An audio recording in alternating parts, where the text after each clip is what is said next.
അസ്സലാമു അലൈക്കും വറഹ്മത്തുള്ളാഹി വബറകാതുഹു. എൻ്റെ പേര് ഷംസ. ഞാനിന്ന് പഠിപ്പിക്കാൻ പോകുന്നത് ഇഖ്ലാബ് അഥവാ ഫ്ലിപ്പിംഗ് ആണ്. ഒന്നും കൂടി പറയുന്നു, സ്റ്റേജ് 2-ലെ ഇഖ്ലാബ് അഥവാ ഫ്ലിപ്പിംഗ് ആണ് ഞാനിന്ന് പഠിപ്പിക്കാൻ പോകുന്നത്. അപ്പോൾ നമുക്ക് ക്ലാസ്സിലേക്ക് പോകാം. ഇഖ്ലാബ് അഥവാ ഫ്ലിപ്പിംഗ്, ഇത് ഭയങ്കര സിമ്പിളായിട്ടുള്ള വാക്കാണ് നൂനു സാക്കിനയിൽ. ഇഖ്ലാബ് അഥവാ ഫ്ലിപ്പിംഗ്.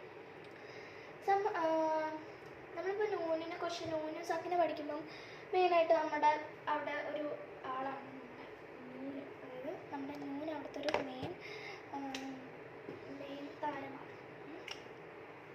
അപ്പം ഇവിടെ നമ്മൾ പഠിക്കുന്നത് എന്താണെന്ന് വെച്ചാൽ, നമ്മുടെ സാക്കിനായ നൂനിൻ്റെ ശേഷം ബാ വന്നാൽ അത് നമ്മളതെന്ത്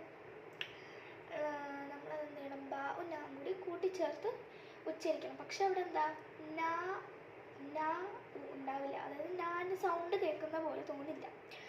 നമ്മളിപ്പം നാ എന്ന് പറയുമ്പോൾ നമ്മളെ നാവ് നമ്മളെ പല്ലിൻ്റെ ഏകദേശം ആ ഒരു ഊന്നുമ്മ തട്ടും. പക്ഷെ നമ്മൾ ബാ പറയുമ്പോൾ അങ്ങനെ തട്ടാറില്ലല്ലോ. അതാണ് നമ്മൾ ഈ ഖുർആൻ ഓതുമ്പം ബാ മാത്രം ഇങ്ങനെ നമുക്ക് നമ്മുടെ പല്ലിൻ്റെ ഊന്നിൻ്റെ അവിടെ തട്ടില്ല, നാവ് നോർമലായിട്ടാണ് ഉണ്ടാവുക. ഞാൻ ഉച്ചരിച്ച് കാണിച്ചു തരാം. ഞാൻ ഉച്ചരിച്ച് കാണിച്ചു തരാവുന്നതാണ്. അപ്പം നമുക്കതിൻ്റെ ഒരു എക്സാമ്പിൾ നോക്കാം. അൽ അംബിയ. അപ്പം എന്താ ഇവിടെ ഉണ്ടായത്? ഇവിടെ നമ്മൾ സാക്കിനായ നൂനിന് ശേഷം ബാ വന്നു. സാക്കിനായ നൂനിൻ്റെ ശേഷം ബാ വന്നു. അപ്പം നമ്മൾ എന്ത് ചെയ്യും?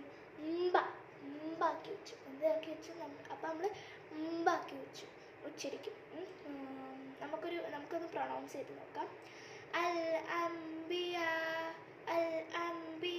അങ്ങനെ അങ്ങനെ ആക്കി വെച്ചിരിക്കുന്നു. അതായത് നാല് സൗണ്ട് അധികം അങ്ങോട്ട് പുറത്തേക്ക് വരില്ല. ഓക്കെ. പക്ഷെ നമുക്ക് എപ്പോഴും എന്താ ഖുർആനിൽ ഇങ്ങനെ ബാ കണ്ടുപിടിക്കാനോ നമുക്ക് പെട്ടെന്ന് അങ്ങനെ കണ്ടുപിടിക്കാൻ പറ്റിയെന്ന് വരുന്നുണ്ടാവില്ല. അപ്പോൾ നമുക്കൊരു ചെറിയ ഹിൻഡ് പഠിച്ചു വെച്ചാലോ. ഇതാ നമ്മൾ ഇങ്ങനത്തെ ഒരു മാൻ്റെ വാല് ഇങ്ങനെ നിൽക്കുന്ന സ്ഥലം മാനെ കണ്ടിട്ടാണ്, മീമിനെ കണ്ടിട്ടുണ്ടാവും. പക്ഷേ അതെന്തിനാണ് ഉപയോഗിക്കുന്നത്? നമ്മൾ സ്റ്റോപ്പ് ചെയ്യണം. അതായത് യു മസ്റ്റ് പോസ് ദെയർ. അവിടെ നമ്മൾ എന്തായാലും പോസ് ചെയ്യണം. You must pause there. അവിടെ പോസ് ചെയ്തേ വെക്കും.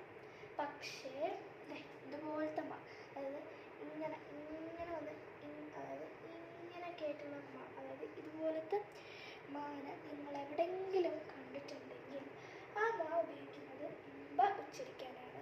അഥവാ ഇമ്പ എന്ന് പറയാൻ വേണ്ടിയിട്ട് ഉള്ള മാ ആണ് ആ മാ. ഓക്കെ. അപ്പോൾ നമുക്ക് ഒന്നും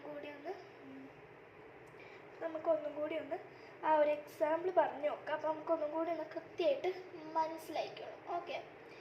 അൽ അംബിയ.